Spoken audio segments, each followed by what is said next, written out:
샬롬. 샬롬. 네, 하나님이 우리와 함께 하십니다. 네, 제가 여러분 앞에 설 기회가 적어가지고 저를 처음 보시는 분들이 많이 있을 겁니다. 그래서 목사님께서도 이렇게 저에 대해서 이렇게 자세하게 설명해 주셨는데, 저는 그동안 청년부를 담당하고 방송실에서 사역을 하면서 실질적으로 여러분들 앞에 이렇게 나설 수 있는 기회가 굉장히 적어서 아마 더 그런 것 같습니다. 이제 하늘빛 아름다운 교회의 사랑을 많이 받고 이제 하나님 앞에 부르심이 있어서 아름다운 하늘빛 교회를 개척하여서 파송받게 된 여종철 목사라고 합니다.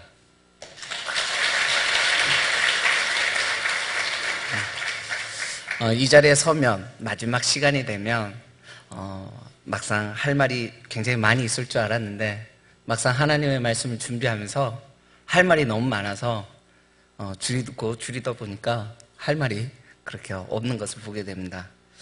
그래서 오늘 본문 말씀을 통해서 여러분들과 함께 나누고 싶은 말씀은 오늘 창세기 12장 1절에서 4절 말씀, 여호와의 말씀을 따라, 이러한 제목으로 하나님은 오늘도 살아계셔서 아름다운 하늘빛 교회를 통해서 하늘빛 교회와 함께 하셔서 앞으로 이루어 나가실 그러한 비전들을 함께 나누고 싶습니다.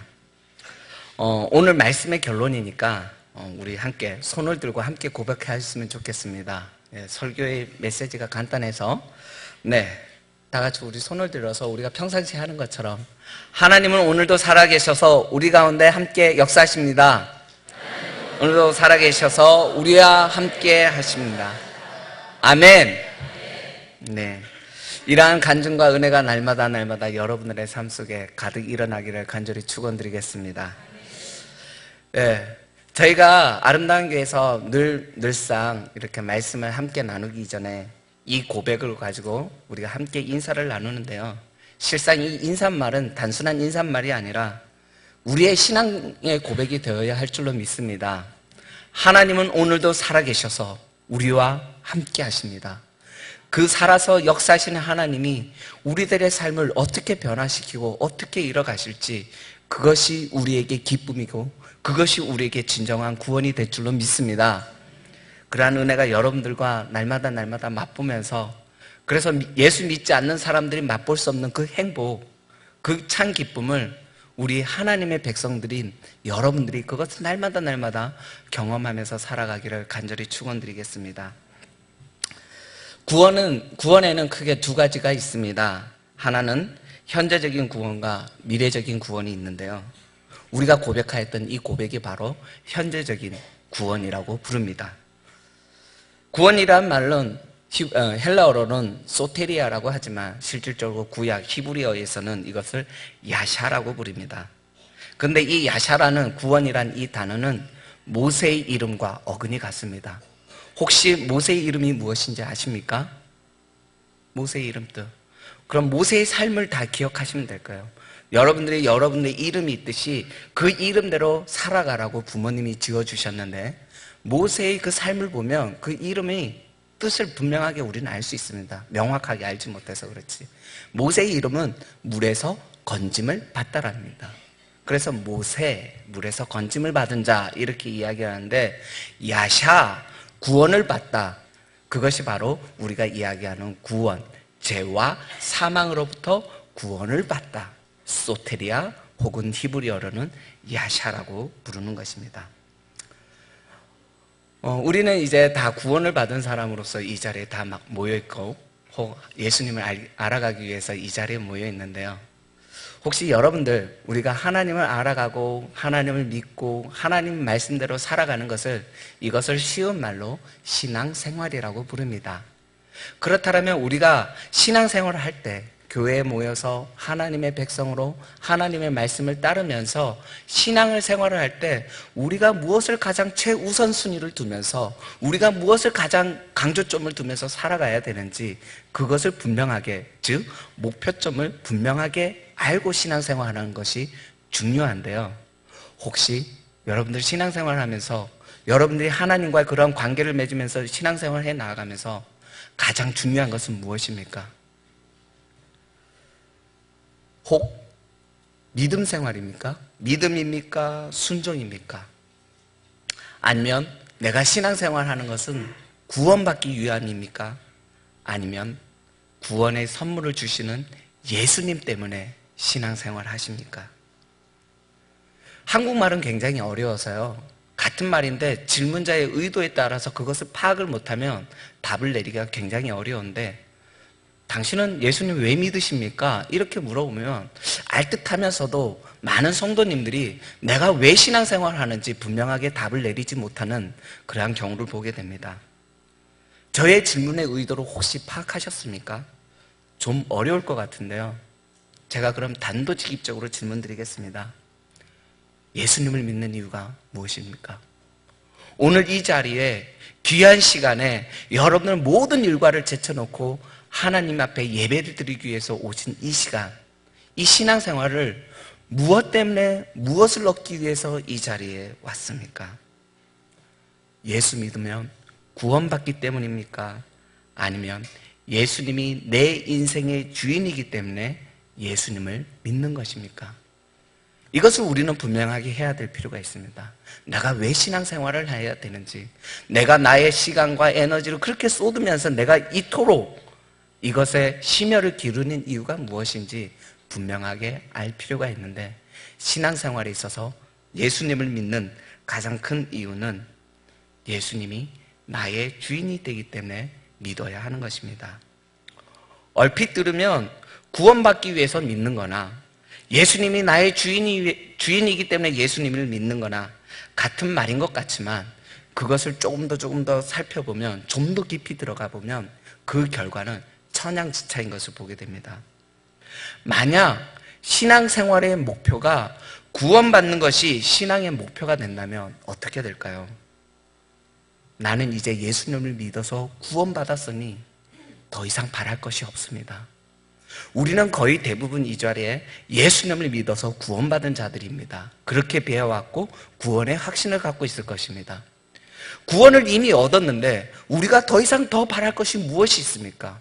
우리는 하나님으로부터 벌써 최고의 선물을 받았는데 말입니다.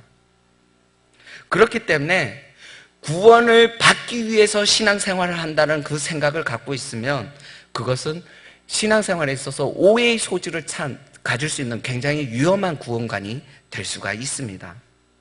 즉, 성도에게 있어서 구원은 신앙의 출발점이지 신앙의 목표점, 끝이 아니라는 사실입니다.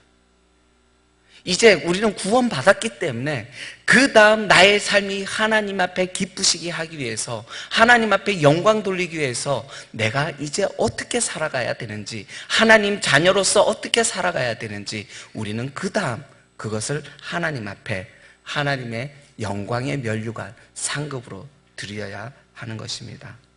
이것을 잘못 이해하게 되면 예수님을 요술램프의 지니처럼 나의 충성스럽고 능력 있는 아주 그런 수하로 예수님을 여기게 되고 부리게 되고, 내 말대로 하나님이 따라주지 않으면 하나님에 대해서 원망하게 되고 이제 괘씸죄에 걸리게 되는지, 왜 내가 원하는 대로 해주지 않는 거야?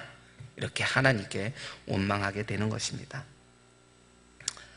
죄와 사망으로부터 건짐을 받아 우리가 이제 쉽게 얘기하는 죽어서 저 천국에 가는 것, 우리는 그것을 굉장히 큰 소망을 두고 신앙생활을 하는데 그것을 미래적인 구원이라고 부른다면, 실상 죄와 사망으로부터 나를 건져주신 예수님이 내 인생의 주인이 되어서 나와 함께하면서 오늘도 내일도 내 일상의 삶 속에서 하나님이 어떻게 이끌어 가시는지 그것을 기대하고 바라보는 것, 그것이 현재적인 구원이라고 부를 수가 있습니다. 그렇기 때문에 우리가 신앙생활하면서 죽어서 가는 저 천국만을 우리가 너무나도 사모하고 그것을 최고의 것으로 여기게 되면 자칫 구원파와 같은 이단이 될 수도 있고, 예수님을 믿어서 복받는 것을 최고로 여기는 이기적인 그리스도인으로서 변질될 가능성이 아주 높습니다. 선민 사상에 빠져서 우쭐하였던 유대인들이 이 부류에 속한다고 볼 수가 있습니다. 반대로 하나님은 오늘도 살아계셔서 우리와 함께 하신다라는 이러한 현재적인 개념만을 또한 너무나도 강조한다면 우리가 현실 세계에서 경험하게 되는, 내가 그토록 하나님을 위해서 최선을 다하고 순종하고 믿는 자로서 부끄러움 없이 살았는데 실상 나의 삶 속에서 이루어지는 이해할 수 없는 고통과 아픔들, 그러한 것들이 봉착하였었을 때 우리는 굉장히 힘들게 된다라는 것입니다. 하나님 나와 함께 하시는데 왜 이래? 왜 나에게만 이러한 일이 있는 거야? 하나님이 나를 붙들어 주시고 지켜주신다라며. 그렇기 때문에 이때 혹시 믿는 자들, 이 가운데 나는 하나님을 사랑하고 믿었음에도 불구하고 여전히 희망적인 것보다 나에게 절망과 고통이 더 있는 자들이 가져야 할 태도는 바로 죽어서 가는, 하나님이 오시는 그때 우리가 들어가게 될 저 천국을 소망하면서 이 땅 가운데 믿는 자로서 살아가면서 겪게 되는 그 고통을 영광의 면류관으로 여기면서 살아갈 때 우리가 희망을 붙들고 살아갈 수가 있는 것입니다. 이것을 성화라고 부릅니다. 예수님을 닮아가기 위해서 일상의 삶 속에서 내가 부딪히면서 싸워가는 이러한 것들, 이걸 성화라고 부릅니다. 성경에는 영광의 면류관이 무엇인지 구체적으로 설명하고 있지 않습니다. 그런데 저는 구원 말고 또 다른 하나님께서 영광의 면류관, 그러한 상급을 주신다라고 하였는데 그 상급이 이러한 성화의 삶, 하나님의 백성으로서 살아가면서 겪게 되는 그러한 그 과정들이 하나님께서 우리가 받게 될 영광의 면류관이지 않을까 생각합니다.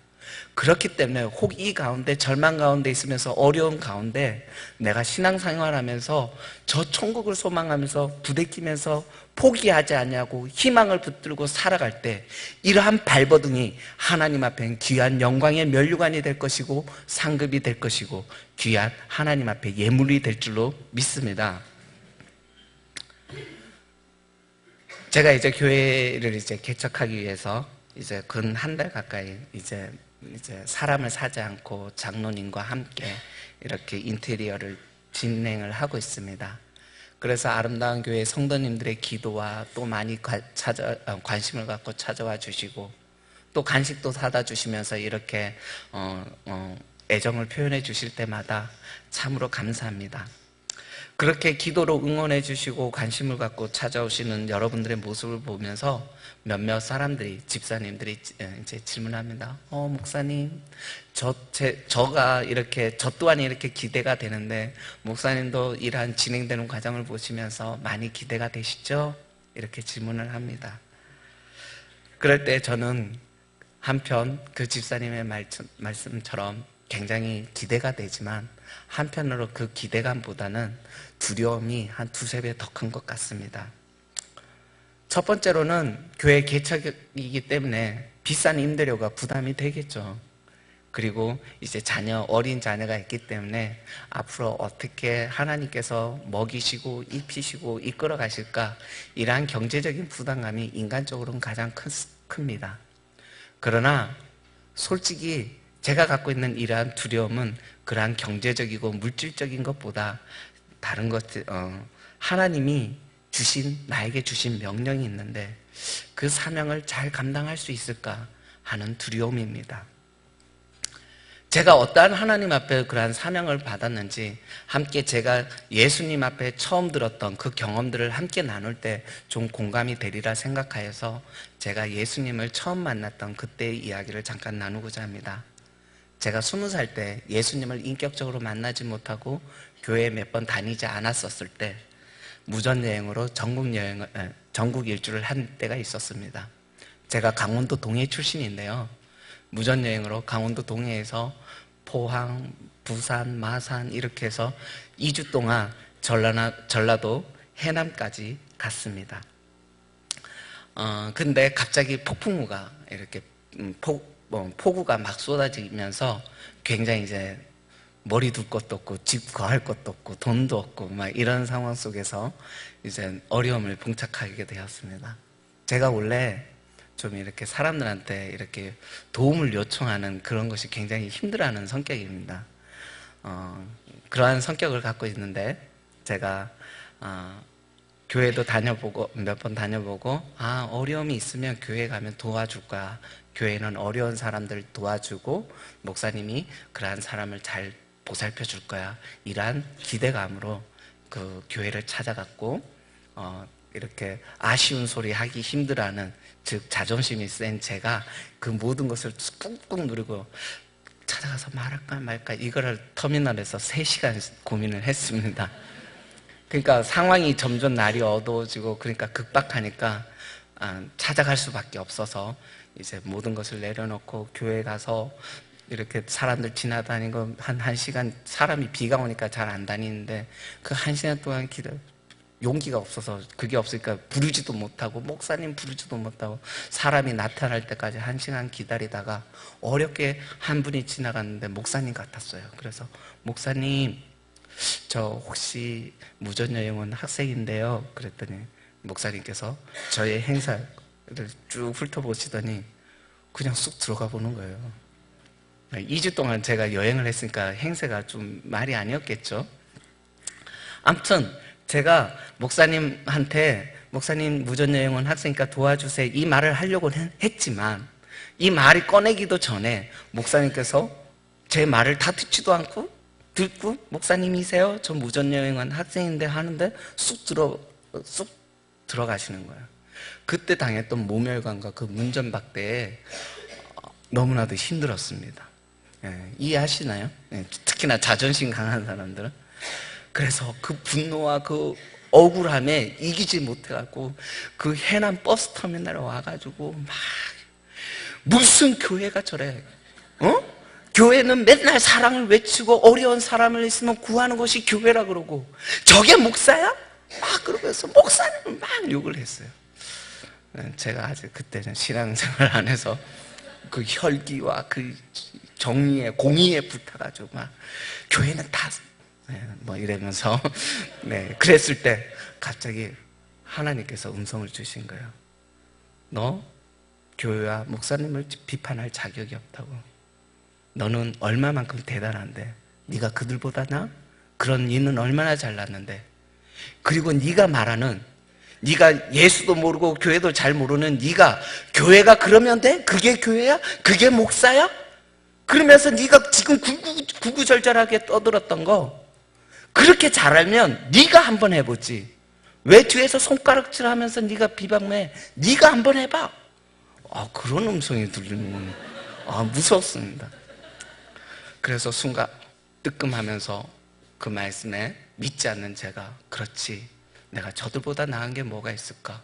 그러면서 제가 떠들었던 그 교회에 대해서, 목사님의 그 이상이, 목사는 이래야 돼, 막 이런 거에 대해서 돌아와서 다시 그 질문에, 그 음성에 진지하게 묻고 예수님을 다시 제자 훈련 받으면서 다시 진로를 바꿔서 신학교에 가고, 그렇게 해서 예수님을 믿게 되었습니다. 그런 조소 섞인 하나님의 음성을 듣고 있는데 들었었는데, 이번에 제가 교회 개척지를 찾으면서 제가 이것저것 막 이렇게 탐방하지 않았겠습니까?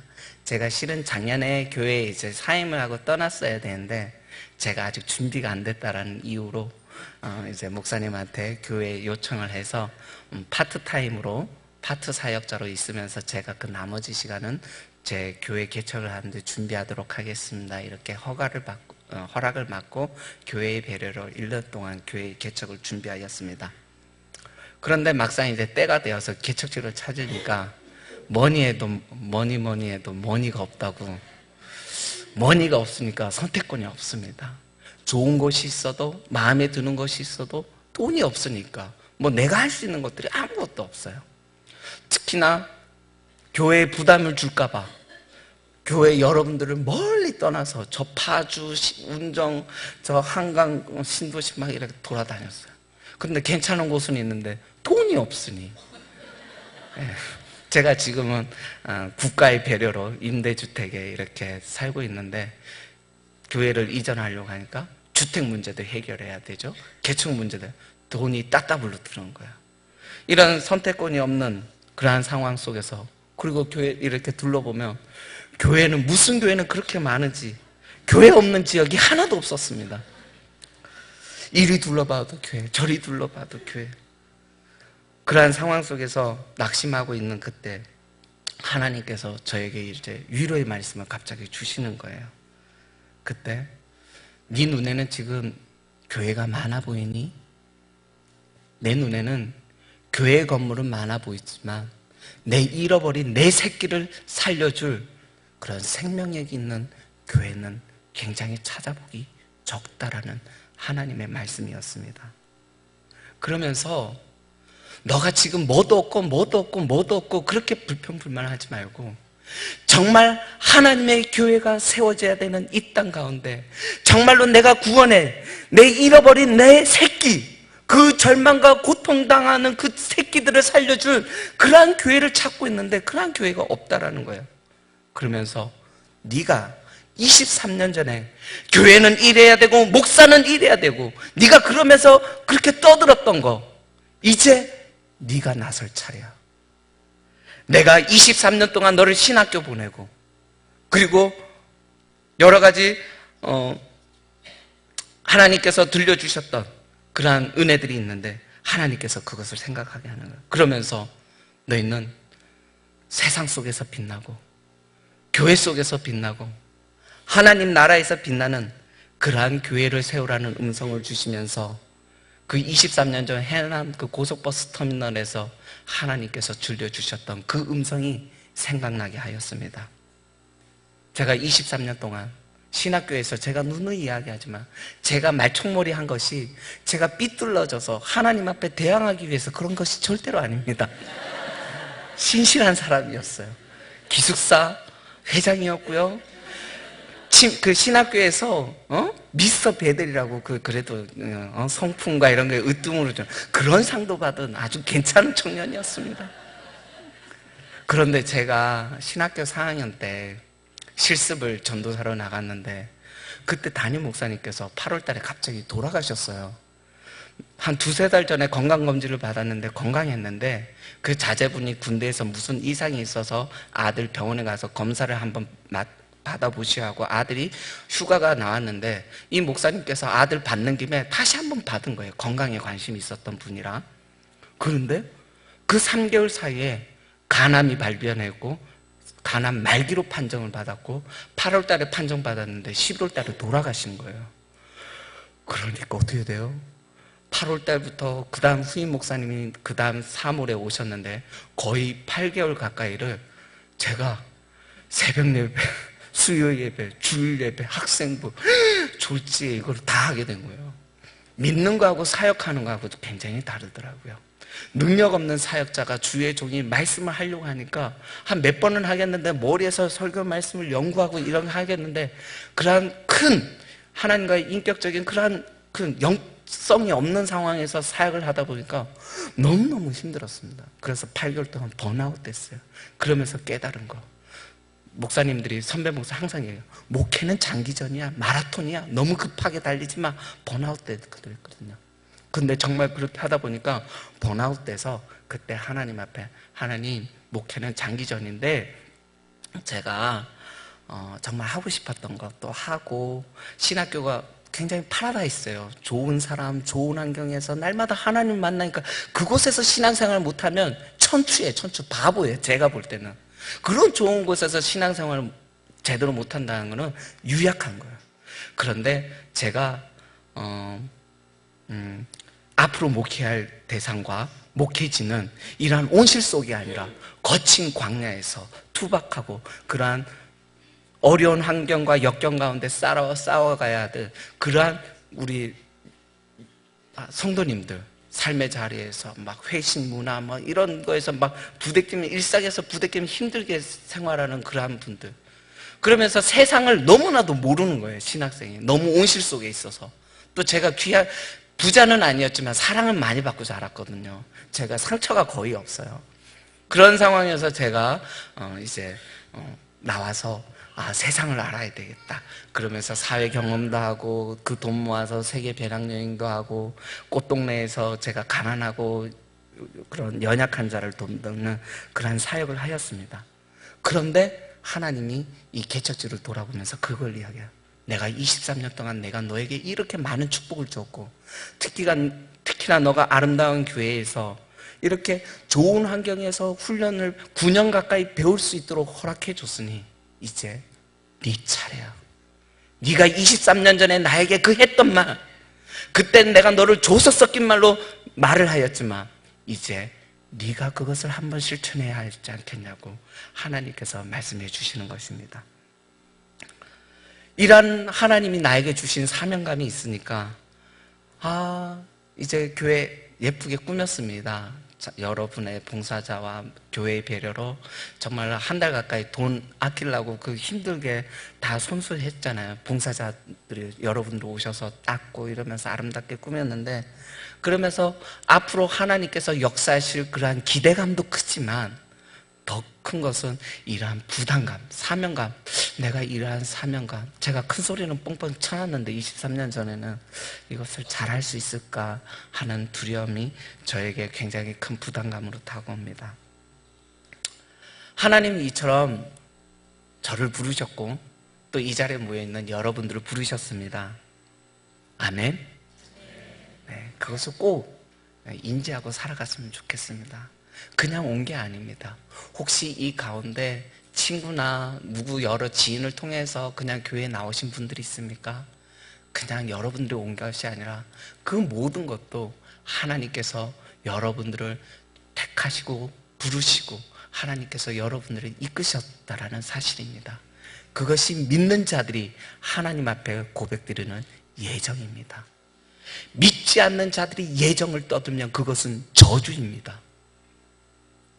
하나님을 알지 못하는 사람들이 하나님의 섭리에 대해서, 예정에 대해서 이야기하면 그건 저주의 말씀이고 하나님은 부당한 하나님이 됩니다. 그러나 그 예정이라 그 섭리는 믿는 자들이 하나님 앞에 드릴 수 있는 감사의 고백으로서 드릴 수 있는 것이 섭리라는 반응입니다. 이 자리에 오신 여러분들은 여러분들의 의지이든 아니든 하나님이 부르심이 있었기 때문에 이 자리에 오셨고 그 은혜를 알기를 간절히 축원드리겠습니다. 분명한 것은 이 자리에 예수를 믿든 잘 믿든 안 믿든 다 부르심을 받아서 이 자리에 와 있습니다. 중요한 것은 내가 무엇을 부름받았는지 거기에 대한 분명한 목적을 알고 있어야 한다는 것입니다. 내가 무엇을 부름받았는지 혹시 알고 계십니까? 나는 그것을 명확하게 이야기할 수 있는 분이 이 자리에 있습니까? 많은 성도들이 오늘날 이것을 제대로 명확하지 않기 때문에 하나님을 알고 자기가 하나님의 백성이고 구원받은 건 알지만 내가 무엇을 위해서 부름받았는지 명확하지 않기 때문에 내가 행하는 것에, 섬기는 것에 대해서 뜨뜻미지근하거나 이렇게 어중간한 태도를 취할 수밖에 없는 것입니다. 제가 이것을 생각하면서 잊을 수 없었던 것, 성교학 시간인지 설교인지 정확하지 않지만 아무튼 신학교 시절에 성교학을 담당했던 이원모 교수님이 설교인지 아무튼 강의인지 명확하지 않을 때 말씀하셨던 게 너무나도 분명하고, 또 교회를 개척하면서 자꾸 그 예화가 뇌리 속에 박혀 있는데 그 예화가 갑자기 계속해서 생각이 나는 겁니다. 그래서 그 예화가 스토리가 좀 긴데 그때 그것을 기억이 생생해서, 그리고 요즘 제가 묵상하는 것이어서 여러분들과 함께 잠깐 나누도록 하겠습니다. 옛날 바닷가에 한 마을이 있었습니다. 그 바닷가는 보통 바닷가가 아니라 우리 담임 목사님이 고향처럼 거제도처럼 물살이 아주 이렇게 가파른, 그래서 대구가 되게 맛있는 곳이 거제도인데 그러한 마을이었습니다. 그리고 암초가 되게 많아서 사고가 빈번하게 일어나던 그러한 곳이었습니다. 이곳은 이렇게 큰 바다로 나아갈 수 있는 중요한 길목이어서 배들이 이 수많은 배들이 위험을 무릅쓰고 이곳을 지나갈 수밖에 없었습니다. 그런데 혹시나 행여나 태풍이 불면 아니나 다를까 배들이 이곳에서 사고가 나게 되고, 그럴 때마다 마을 사람들은 위험을 무릅쓰고